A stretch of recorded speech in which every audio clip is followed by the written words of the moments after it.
Ще говорим за онлайн медии, социални мрежи, обществено мнение и демокрация. И както виждате, имаме много гости, главно от медиите. Почвам с Катя Касабова, съсобственик на сайта Флагман, информационен сайт, Андреяна Дренска от VRL, ако правилно го произнасям, Асен Генов, който има много шапки на главата си, но този път ще кажа, че е един граждански активист, блогър и обикновено го набеждава, че идва да открадне събитието, да яхне събитието, на което присъства. Имаме наш гост е Галентин Влахов, журналист, също така. Дончо Златев от сайта voxburgas.com и най-накрая Ахмед Куйтов, който е главен редактор на списание Перспективи, студентско списание в Великотърновския университет. Той ме ждава, така че...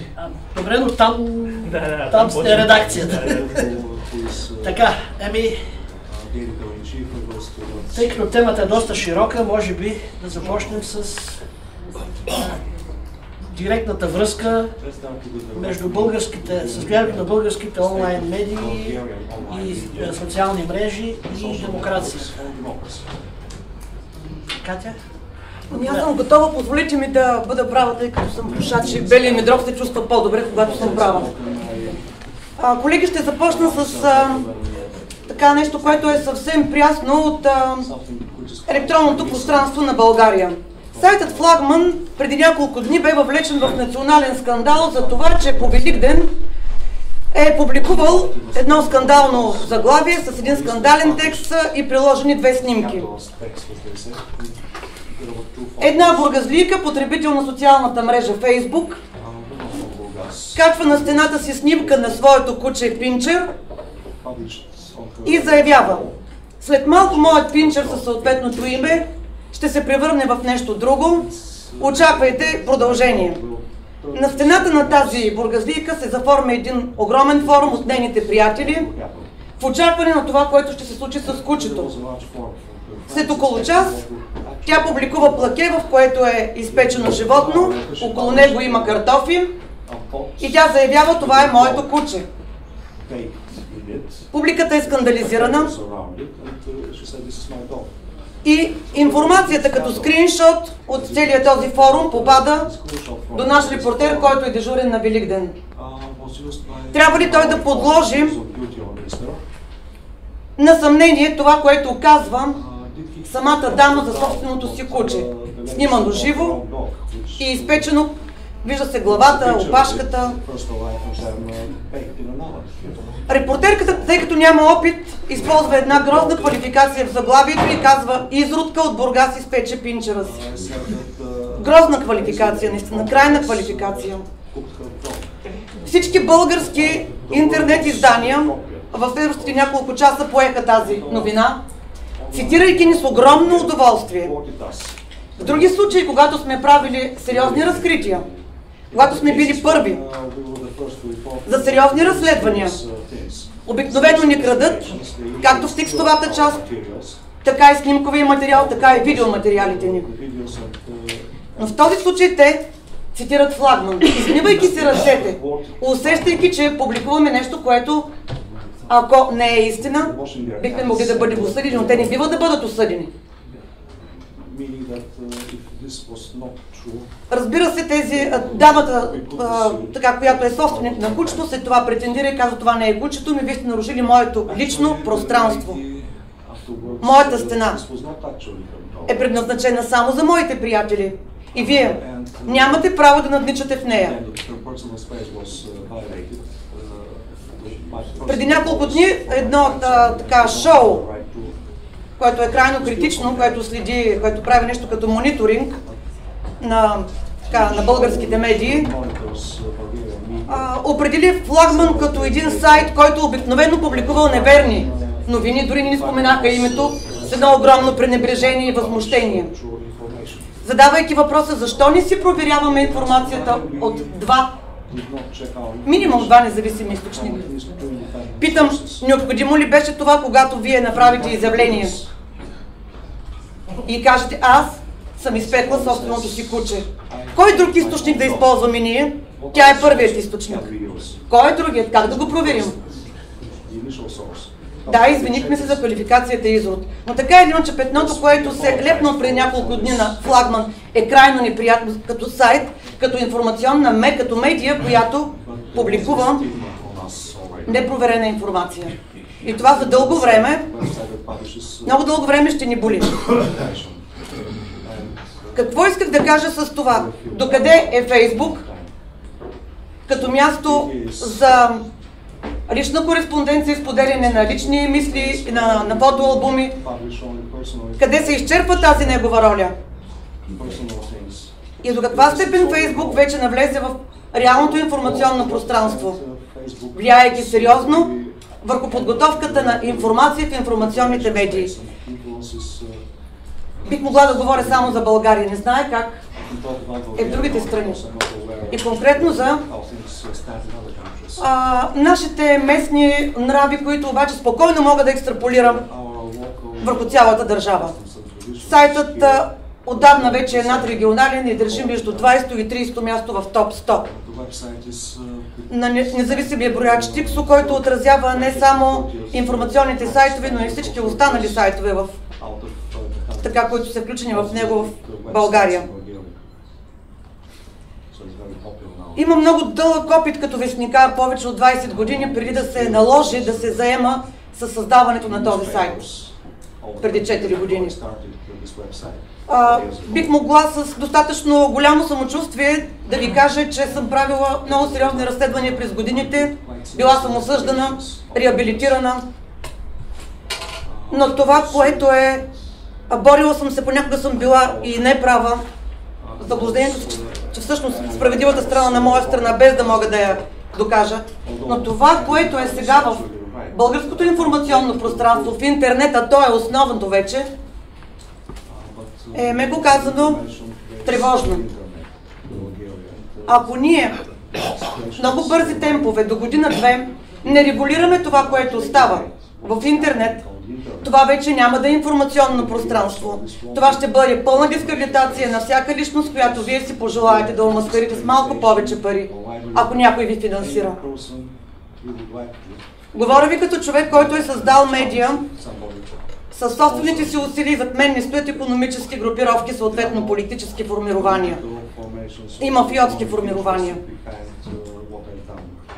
С съдружника ми обаче издържаме този сайт, за съжаление огромно, за да можем да назначаваме репортери. И той наистина да има облика на медия. Издържаме го, за съжаление, не от търговска реклама. Защото в България бизнес няма. Няма реална бизнес среда. Няма кой да рекламира дейността си. Налага се. Кои телевизии живеят от реклама? Живеят в София. Колега ще ви кажа как живеят от реклама. От реклама живеят две национални телевизии, ефирни, Нова телевизия и BTV. Да, рекламният пазар достига до тях благодарение на едни пиар агенции в София, които обаче никога за нищо на света не биха насочили средства към регионална медия. Големите сладки парчета от рекламата се разпределят в столицата на мафиотски принцип. Правили сме многократни опити да достигнем с нашия тираж, грубо казано, тъй като това не е тираж, с нашите посещения реални и те се виждат, но до този момент пиар агенция от столицата не е насочила реклама към нашия сайт. Разчитали сме на местния бизнес. Но средства за реклама има само този местен бизнес, който има достъп до обществените поръчки на държавата и общината. Това не е бизнес. И не само ние, но и всички медии в интернет, тъй като почти вече вестникарството е така, на умиране, как да ви кажа, на изживяване в Бургаския регион, а положението е същото и като цяло и в страната, се налага да сключваме договори с кметовете на малките общини, на голямата бургаска община, да се молим на политическите партии по същата схема и да ставаме зависими. Само в Бургаска област, Към този момент има над 50 информационни сайта. От тях не повече от 10 с ясно идентифицирани собственици. Представете си каква е ситуацията в държавата. Правят се интернет издания от хора, които са абсолютно нелегални, зад които стоят много съмнителни цели, които нямат лица. И там, където пише за нас или за контакти, има телефон, на който обикновено никой не отговаря. Или някакъв мейл. В такава среда не можеш да развиваш независима медия. В смисъла, в който вие бихте искали тази медия да ви поднася информация, която да бъде достоверна. И това не е само при нас. Това е целта. Вероятно и не е само така в България. И читателят е длъжен да отсее кое би могло да бъде истина, до каква степен го устройва тази истина и да потърси другия нюанс в друга медия. Но за съжаление, тъй като самата среда вече е безкрайно много отровена, поради липса на каквито и да било правила, това става все по-невъзможно и все по-невъзможно. Пробвали сме, приключвам, пробвали сме през последните 2 години. Освобождавала съм 3 от своите журналисти да работят по 1 седмица върху сериозни разследвания, които след това имат 1/100 от посещенията в сравнение с печеното куче. И аз попадам в ситуация, в която, за да вдигна посещаемостта, за да вдигна трафика, съм принудена да пускам само криминални истории, произшествия, изнасилвания и убийства. Това е най-лесното нещо, по което можеш да се плъзнеш. Но сериозните проблеми остават не скрити, а незабележими вече между този поток от информация в тази битка за трафик. Но най-големият проблем, колеги, е, че ние незабавно трябва да въведем правила в интернет пространството. В противен случай и ние ще умрем. И тези, които сме ясно идентифицирани, кои сме, коя е фирмата, кои са авторите в съответната медия. Ето това е проблема, който искам да ви поставя. Всъщност, аз чух поне 10 проблема поставени, но думата за правила и регулация, като че ли думите правила и регулация не се съвместяват с свободата и демокрацията, ще бъда благодарна. Дават насока на останалите хора от панела. Кой би желал сега? Асене? Добре, извинявайте. Пак червено. По-червено даже от това лично се пламено. Дамите да кажат. Не мислехме, че ще ни изненадаш някаква фанела. Господин Ковачев, може ли като си сложи туалета следващия реплика само към госпожа Касабова? Да помисли и след това да има време да си говори. Моля ви, има 6 човека отпред, които ако към всеки се задават реплики.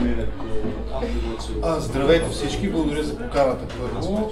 Ще бъда максимално кратък и важното условие е, че тези, които се информират за хора като мен от ПИК и подобни сайтове, аз нямам какво да им кажа.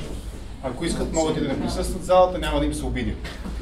ПИК и подобни сайтове, аз ги наричам праспрес и как се казва, присъдружни, нали? Частично засягат и темата, която дамата преди малко разви, именно за липсата на 2 основни проблема. Първият е липсата на каквито да било етични стандарти. Нова българска медия група нямат, поне на мен не ми е известен текста на техния етичен кодекс, по който да можеш да предявиш някакви претенции относно качеството и вида на информацията, която те поднасят. Толкова. Вторият основен проблем е това, което е един известен журналист от Радио Еко Москва, които, въпреки че някои го свързват с удобната опозиционна страна на Путиновия режим в Москва, все пак е една обективна медия с изключително добри анализи, огромния процент от които препоръчвам за четене и изследване. Журналистът се казва Константин фон Егерт и той преди няколко години говори за един социален феномен обществен, партията на интернет и партията на телевизора. Ние в България това нещо имаме 100%. Партията на интернет и партията на телевизора. Партията на телевизора е тази медийна империя, прас-прес и при съдружници, приятели, семейство и приятели, можем да ги наричаме също, които държат над 70% от медиите в България и над 90% от разпространителския пазар в България.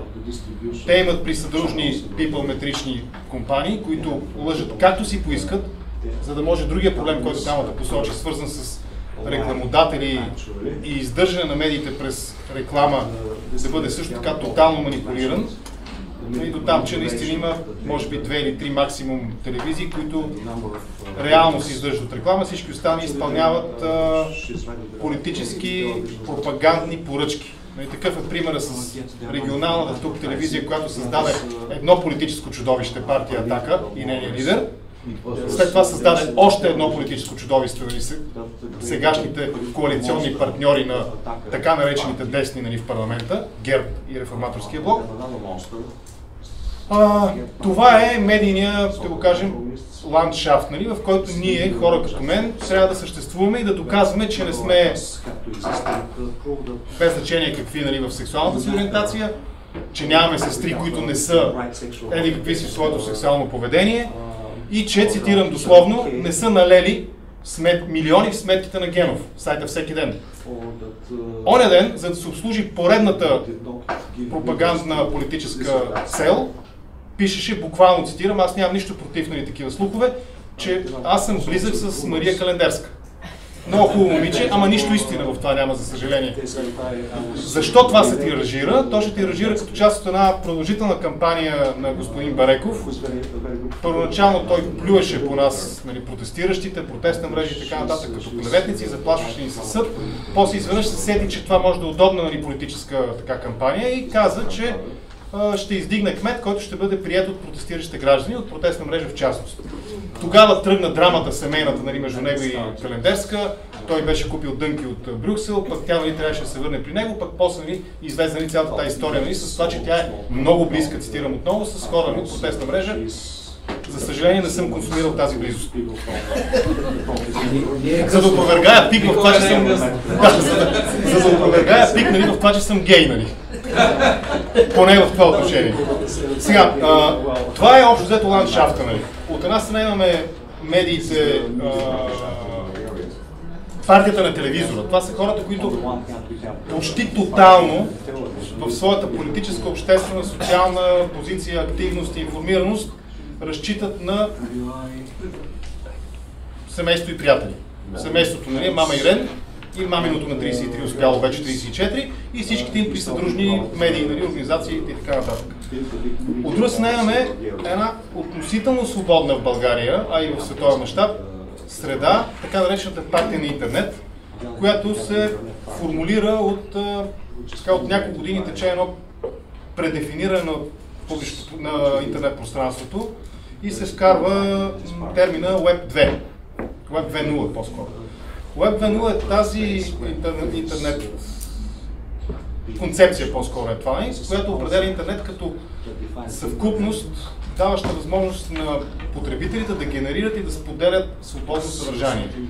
И в тази концепция Web 2.0 влизат социалните мрежи като част от социалните медии, които също така гарантират възможност, дават възможност за изключително бърз, почти светкавичен обмен на текст, видео, аудиоинформация, фотографии и всякаква друга форма на потребителски генерирано съдържание и също така интеракция, взаимодействие. Каква е разликата?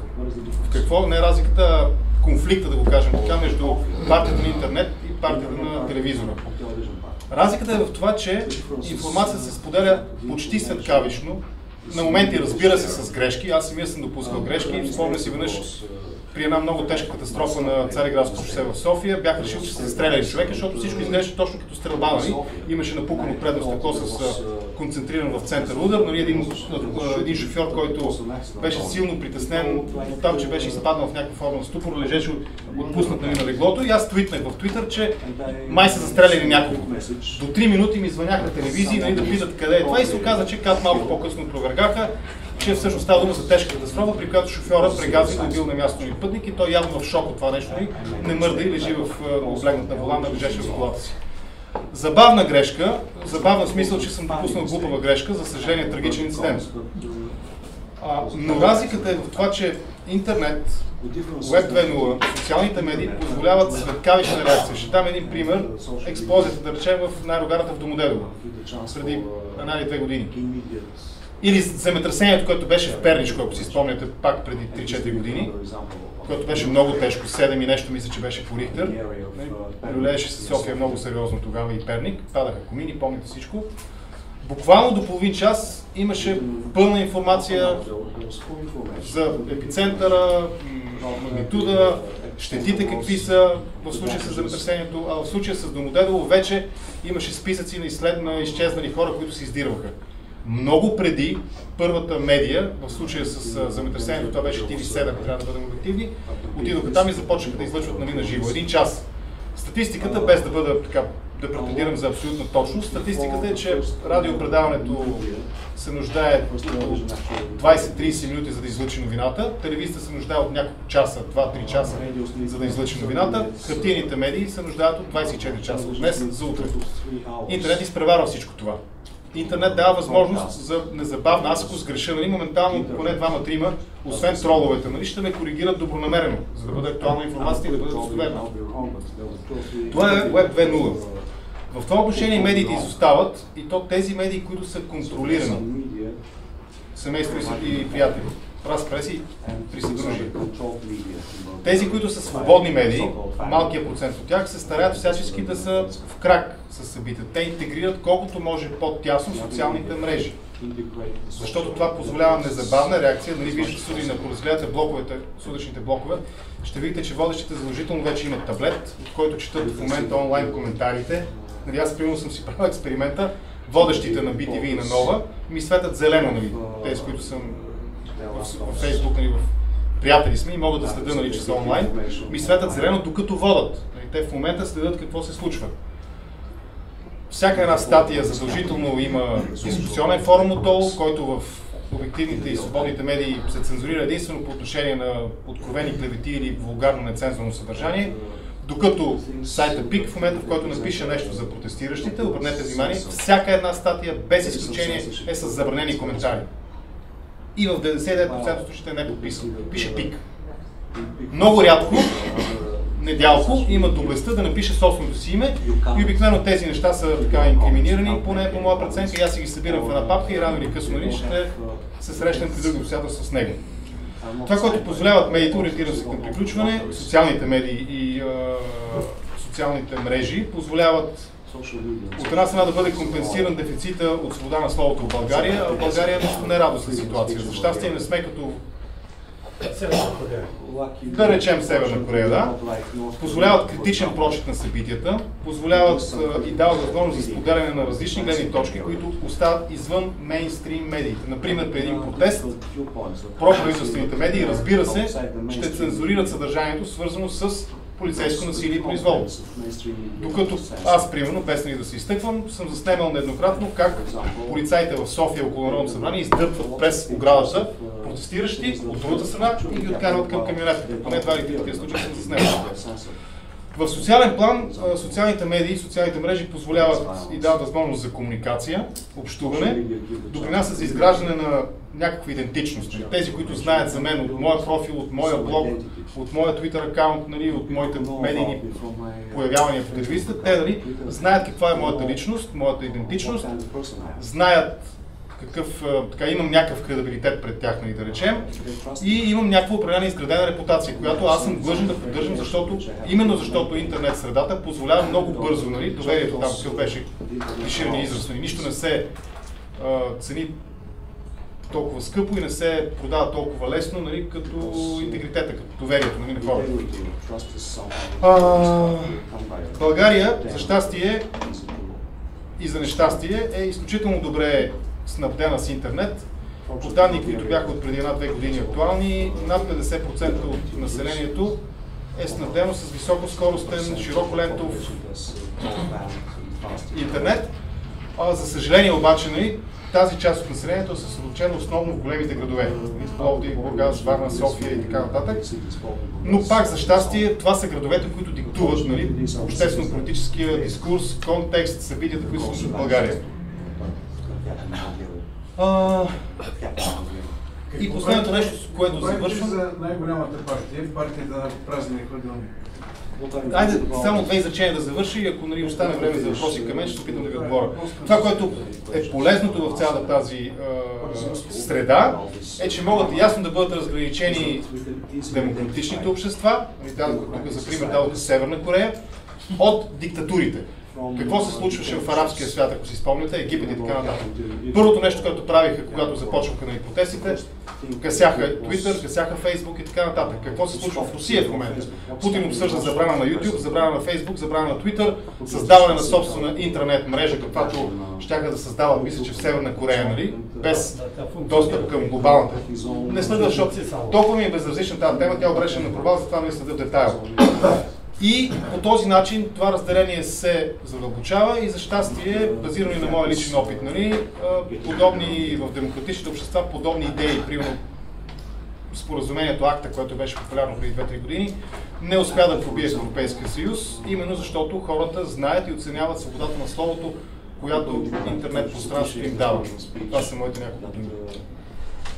Така, още важни неща след темата за правилата и регулациите, доколко бързината може да позволи коректност или обратното. Да изпревари коректността. Точно така. Тоест, повече въпроси изникват, следващия заповядай. Да, аз съм Ахмед Коитов от Велико Търново. Яко да го да бъсали. Ще така да не гледам всички в залата сме хора, които сме живяли и без интернет доста години, някои даже повече от други. И ние като хора сме живяли без интернет, можем да направим някаква разлика с миналото и настоящето. Забелязвам един проблем, когато има малки деца, които са живяли изцяло с интернет. Те се раждат и вече от 3-4 клас са имали компютри и такива неща. И те когато четат нещо, те не могат да направят разлика между... Тоест не че разлика, те може да правят разлика. Мисълта ми е, че ние имаме представа за общуването в реална среда и за живота в реална среда без интернет. Съвременните деца се раждат изцяло в интернет. Не в интернет, а може така да са се родили.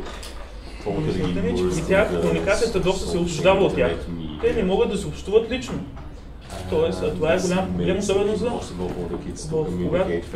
с споделянето на идеите.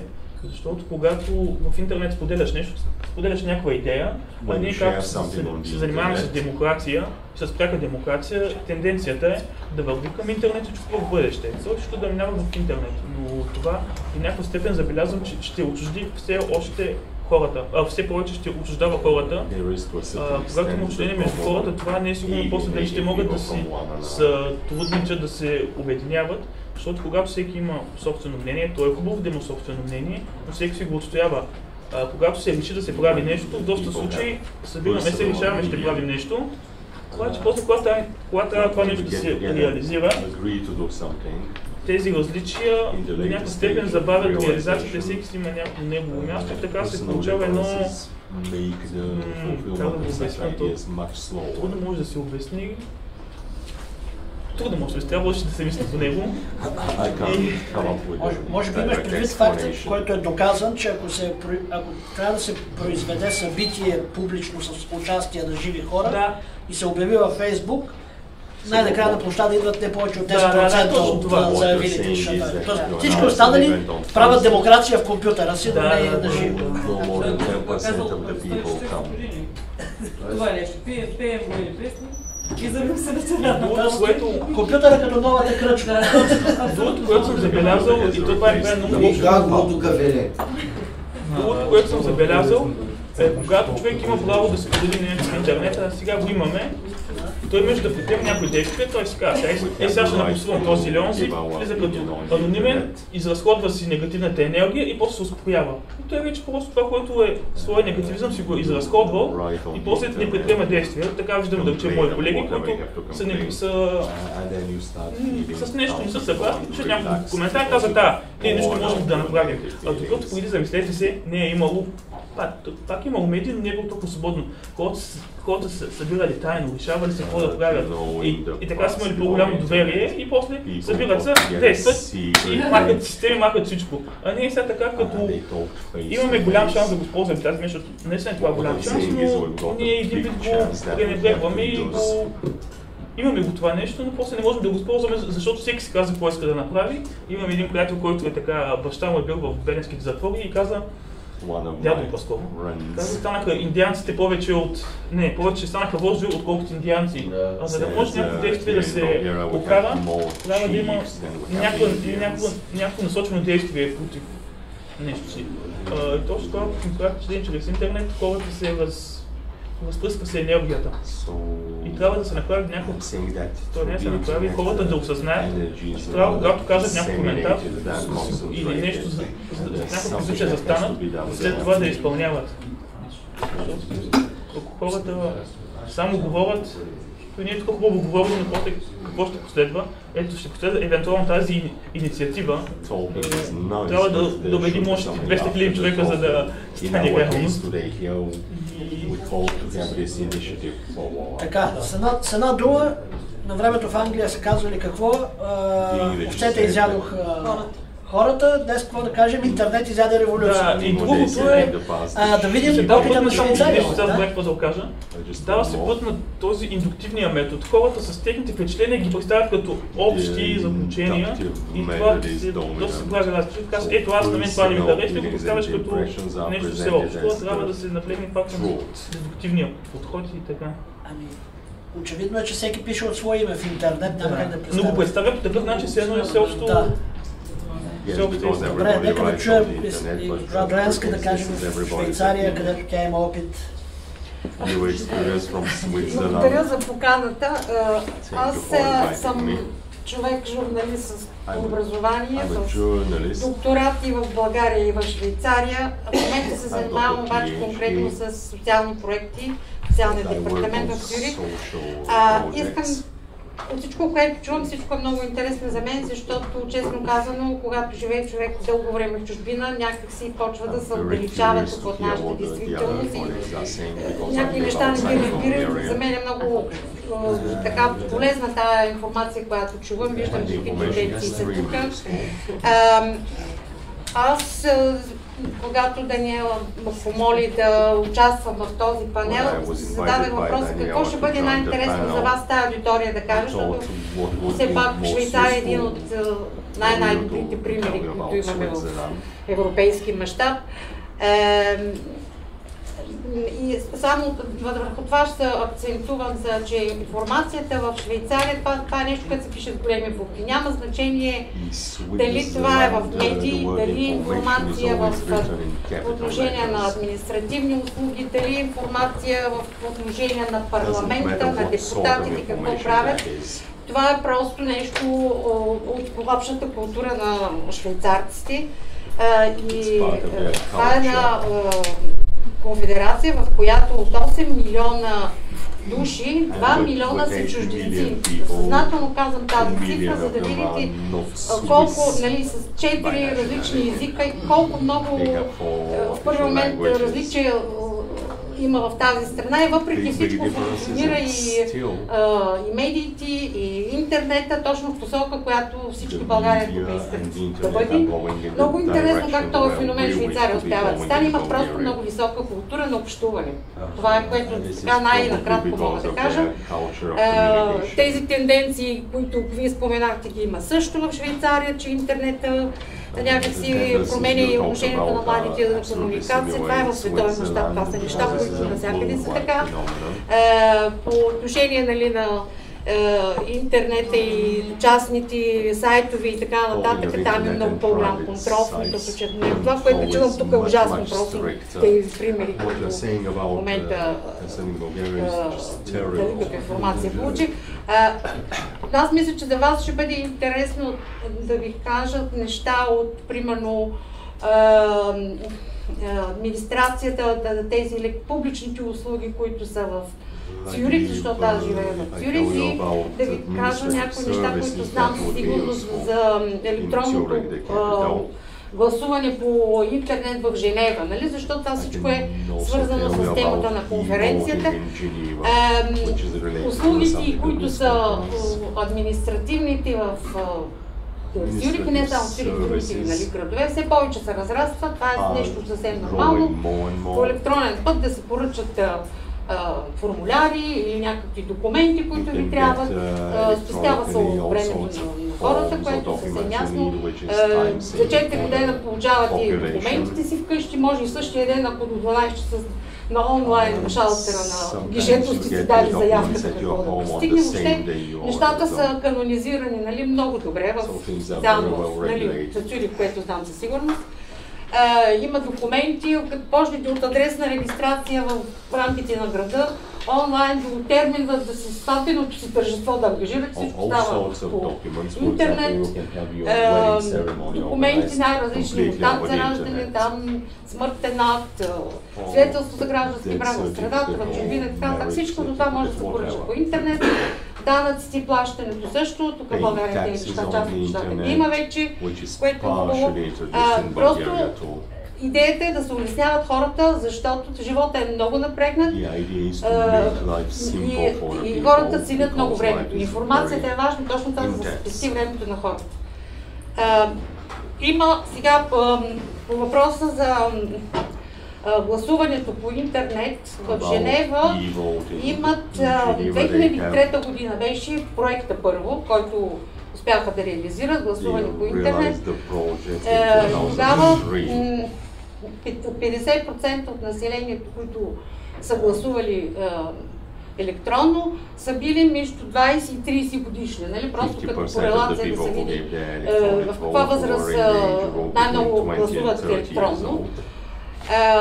И в момента, понеже в Женева, нали, се разработва този проект много детайлно през това цялото десетилетие до момента, следващата година, средата на 2016, те има вече конституционно закрепено решение, че всичко става може да стане по електронен път с всички ти правни аспекти на въпроса, защото, нали, това, което говориха и преди това другите. На ниво кантон. Да, в кантон, в рамките на кантон. Да. Значи тяхната конституция, защото кантона там е като полунезависима държава, могат да си вземат, нали, решения по много въпроси, включително и ако има изменения в тяхната конституция. И за електронно гласуване, нали, това са всичките тези проблеми за електронния подпис, за сигурност, това всичко е успешно вече там регламентирано на такова ниво и от следващата година влиза без проблем при тях. В други градове, които има електронно гласуване, Цюрих и Нюшател, и те гласуват и по СМС, така че това са съвсем нормални форми. Електронно гласуване имаме, плюс по почтата и доста голям процент фактически по почта и по интернет, като се събере, остава много малък процент, които отиват до улиците, за да гласуват. Това са тенденции, които ще се развиват.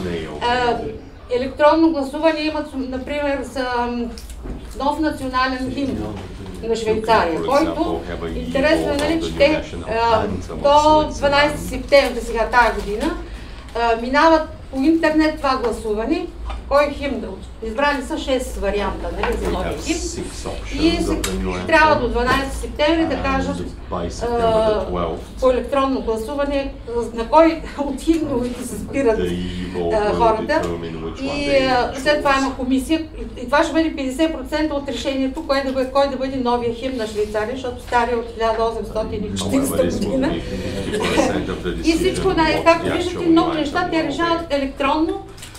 Тези неща са за тях просто едно нормално развитие на нещата. С удоволствие, ако имате въпроси. Всъщност, може ли, ако имате наблюдение, тенденцията в швейцарските медии същата ли е като тук? Класическите медии да изчезват, да го кажем, и да стават по-малко обхват за сметка на интернет? Да, защото почват онлайн, нали, повече неща и вече онлайн. Има вариант, който в всички случаи в България смятам, че е така. Има онлайн, който е гратис, за да четене на вестниците, примерно, и има вариант, абонаменти вече са плаща и тогава може да се прочетете всички статии, които излизат. Нали? Това е тази тенденция, която всичко това, тази тенденция го върви, защото ви намаляват, нали, хората, които купуват вестниците. Това е факт. Да чуем и създателя на един сравнително нов сайт.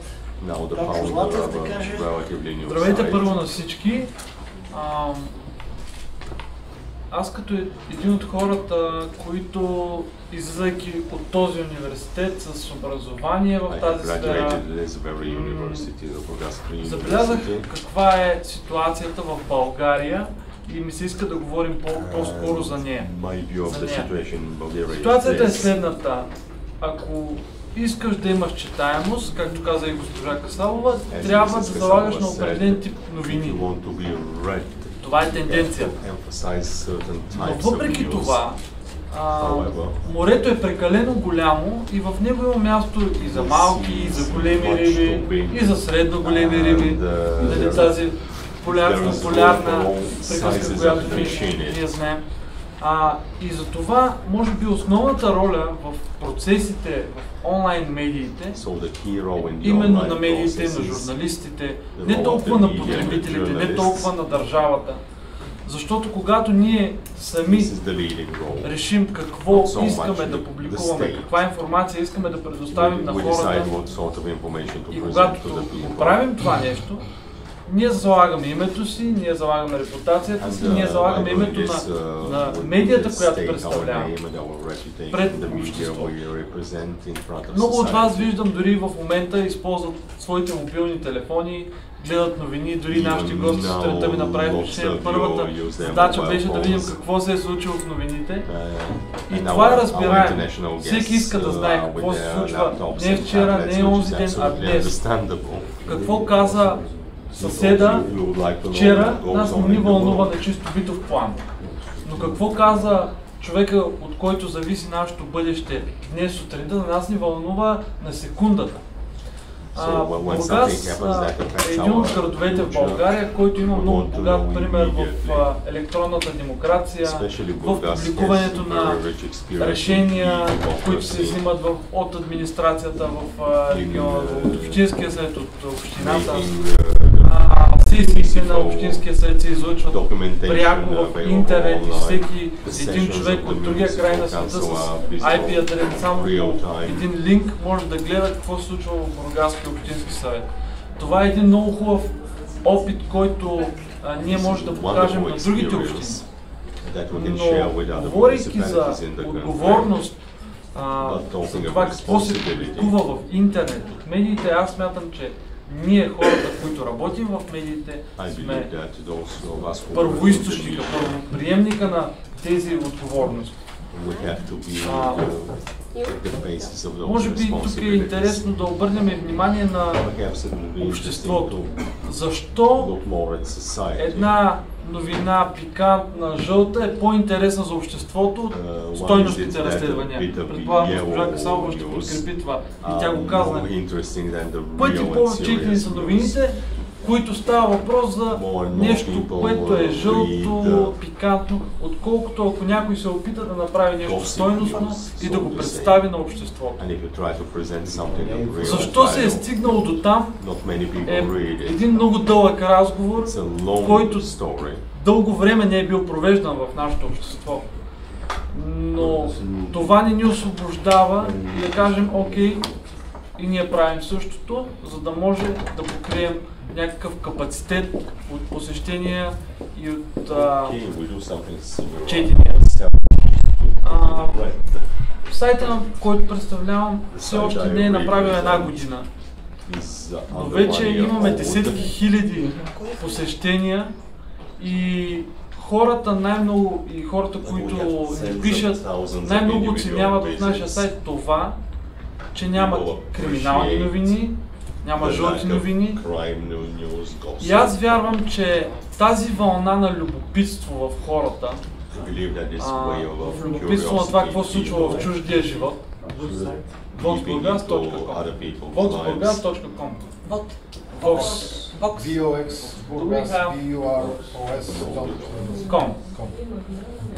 No crime news. No crime news. Разбира се, ние нямаме милиони посещения или нямаме стотици хиляди посещения, но имаме достатъчно посещения, които хората, които харесват подобен тип информация, можем да ги убедим, че ние сме мястото, където те трябва да влизат, да се информират, да рекламират нещо, което многократно тук напомнихме, че медиите в крайна сметка трябва да се издържат по някакъв. Трудно е за журналистите, много е трудно, но вярвам, че това е един вид и наш личен избор. Какво ще представим ние на обществото? В крайна сметка мисията на журналиста е да информира, но личното му усещане е водещото какво да представи на аудиторията. Може би ако има въпроси... Благодаря. И господин Влахов, преди дискусията. Добър ден и от мен. Ще обърна към вас като към колеги и граждани. Трябва да кажа две-три неща още за себе си. Бях представен като журналист. Не за да направя личен имидж,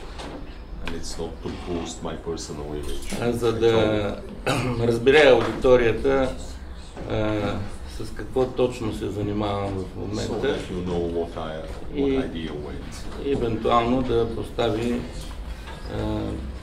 точните въпроси.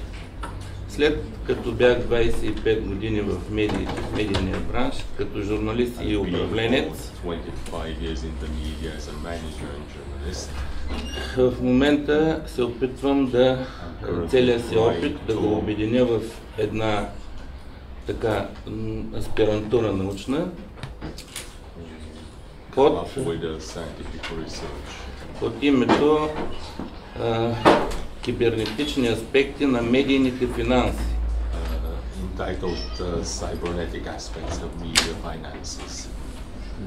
Това е от една страна. От втора страна, член съм на гражданско сдружение за защита на гражданите и държавата.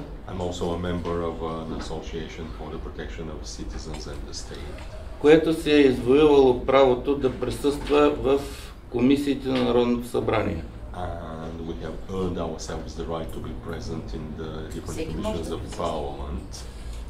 Всеки, но не е лесно да влезе всеки. Това искам да кажа. Извоювал да се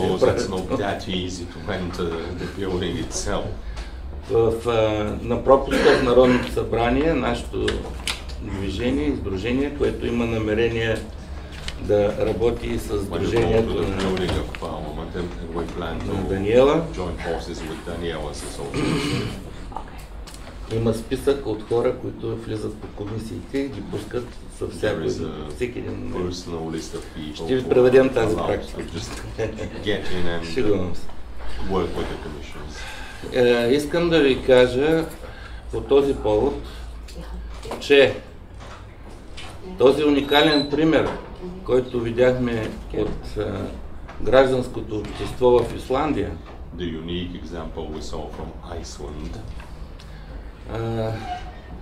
това, което се случва в Естония, е завидно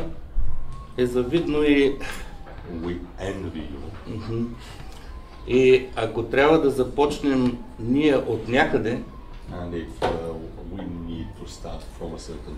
трябва да се обърнем към откровението си. И въпреки присъствие на гостите да съобщим, че сме на 106-то място По свобода на медиите в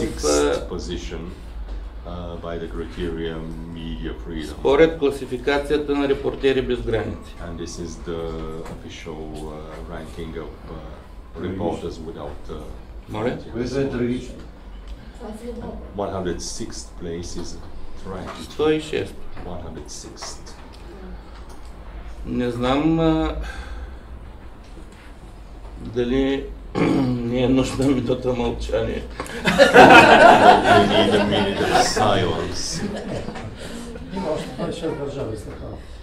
За голямо съжаление, моето присъствие в комисията, макар че не е толкова често, от името на това гражданско движение, където съм съпредседател,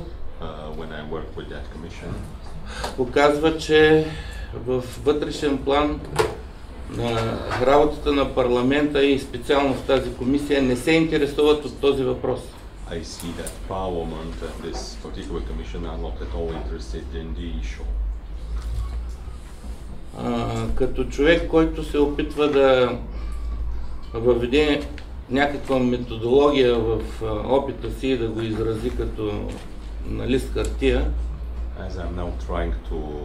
искам така да призова цялото гражданско общество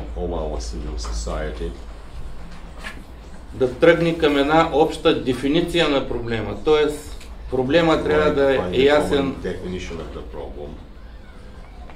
защото пък само по този начин може да се намери неговото разрешение. Ако очакваме проблема да се реши по вектора от върха към низините, уважаеми граждани, спрете с тези очаквания. Много моля и колегите преподаватели да забравят и да търсят други подходи за реализиране на... Това е част от електронната демокрация. Медията е част от електронната демокрация. Само гражданския подход, само гражданската инициатива ще дадат така възможност да се построи тази магистрала. Тя е много дълга магистрала. За мен категорично няма друга алтернатива. Втората дефиниция, към която искам да обърна внимание на колегите и гражданите, е много точно да се дефинира що е това медия.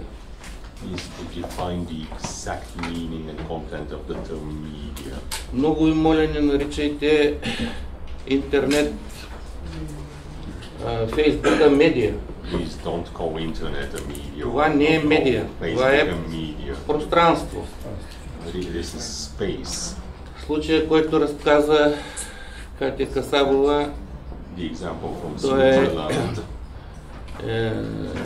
един от уникалните случаи, така както го усещам и аз, на сблъсъка между медията и пространството.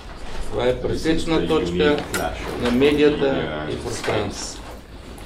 Целта на медията е да информира. Сега ще ви дам дефиниция и за журналист.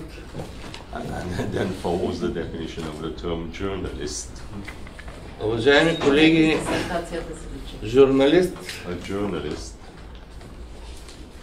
е само този пишещ, говорещ или занимаващ обществото с интересна информация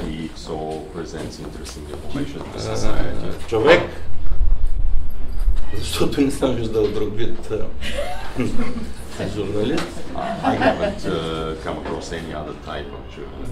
който стои на морално-етични позиции.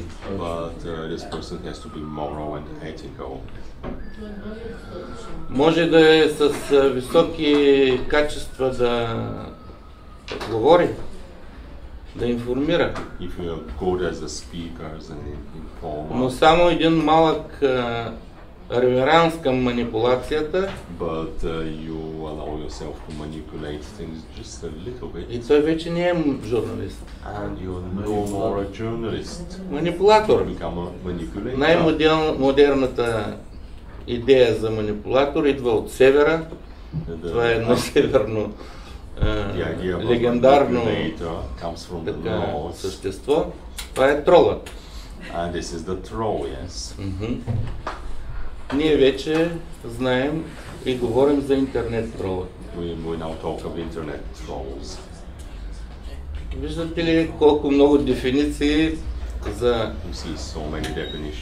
медия, за що е то журналист, за манипулатор, за трол, който най-вероятно изпълнява чужди поръчки или пък е платен, защото пък едно от изследванията и така дефинициите на някои изследователи, що е това трол в интернет, те твърдят, че някой замърсява пространството от скука.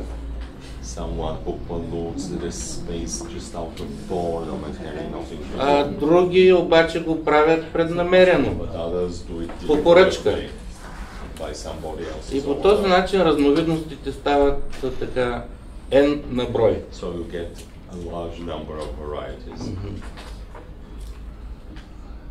За да не бъда много пространен, ще ви кажа, че имам една идея, която искам да предложа на нашите партньори от Исландия. Готов съм да поема техните законодателни инициативи и да опитам да ги вкарам в българския парламент.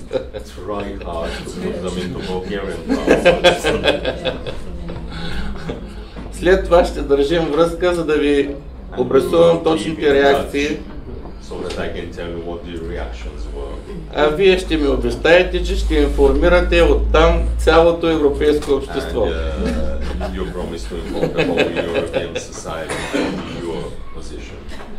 Мисля, че това вече е гражданска инициатива.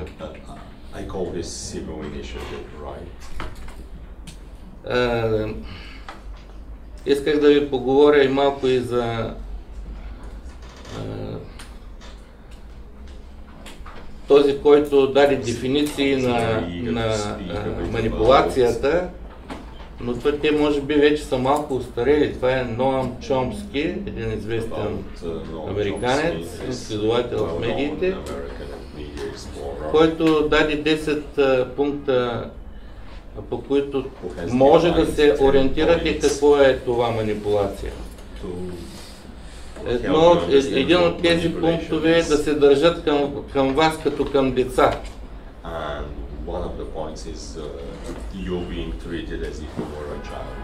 Скоро се смях много на признанието на нашия премиер-министър, че до определено време е копал картофки или какво беше. До 30 години. До 30 години е... Надява се, че ще избегне премиера. Няма как гражданите да избегнат своя премиер. След като се спомена думата магистрала,